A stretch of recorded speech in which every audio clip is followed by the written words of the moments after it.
आज आपण मटण बनवणार आहोत। त्यासाठी आपण सर्वात आधी मटण शिजायला ठेवूया।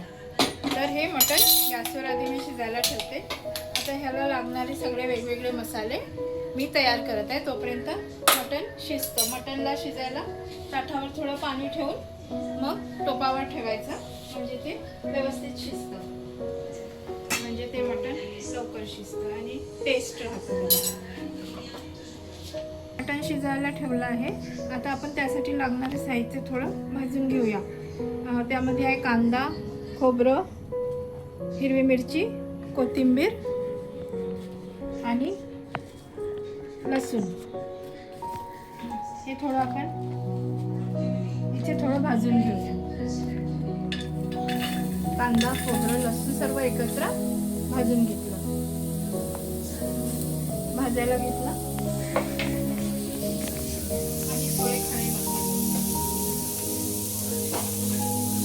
त्यामध्ये थोडे खडे मसाले पण आपण भाजून घेणार आहे। शाही जिरं, इलायची, मोठी इलायची आणि स्टार आहे। आता हे सगळं सर्वप्रथम व्यवस्थित भाजून घेऊया।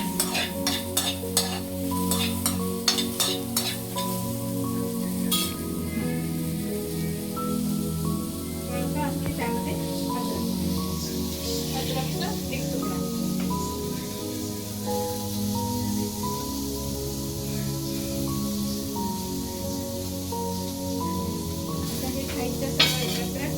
भाजून घ्यायचं।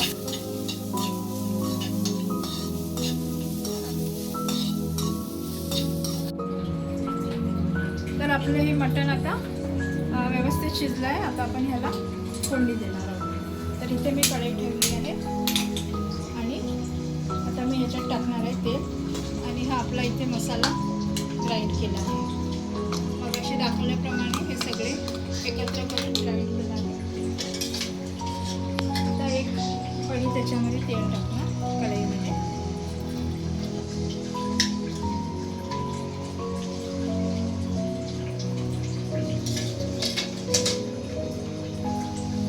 तेल गरम होते आहे।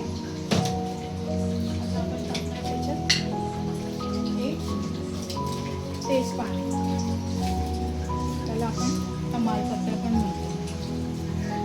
त्याच्यामध्ये तेजपान टाकलेलं आहे।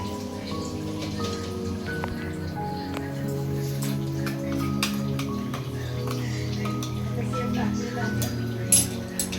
आता मी याच्यात टाकणार आहे हा ग्राइंड केलेला मसाला।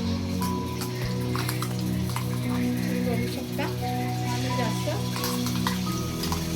बारीक न वाटतं, थोडंसं जाडसर वाटलेलं आहे। त्याच्यामध्ये जाणार हळद ऑलरेडी आहे, तर त्याच्यामुळे मी थोडीशी हळद टाकणार आहे। धना जिरा पावडर आणि हे लाल तिखट थोडंसं जास्त, कारण तिखट करायचं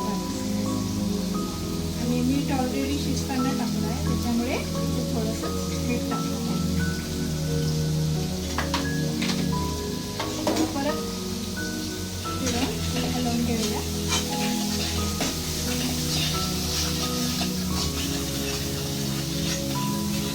ह्याच्यात जाणार आता मटण मसाला।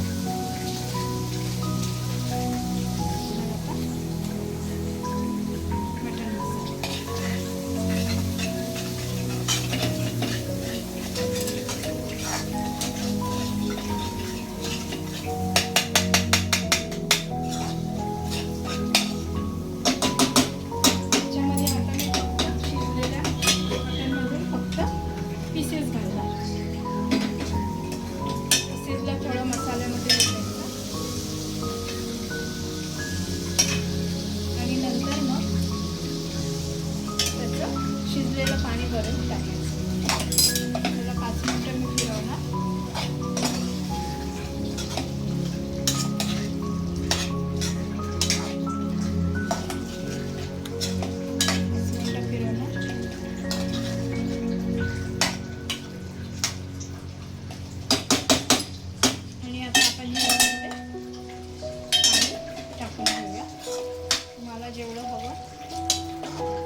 शिजत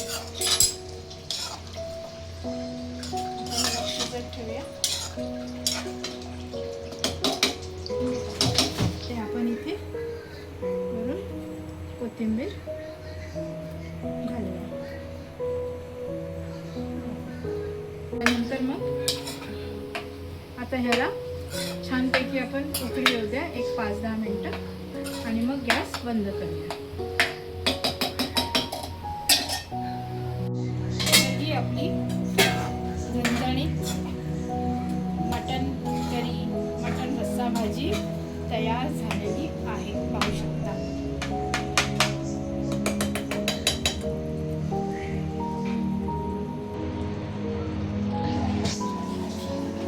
तर तुम्ही बघितलं ही मटणची रस्सेदार भाजी तयार आहे. जर तुम्हाला हा व्हिडिओ आवडला असेल तर लाईक, सबस्क्राईब आणि कमेंट करा प्लीज.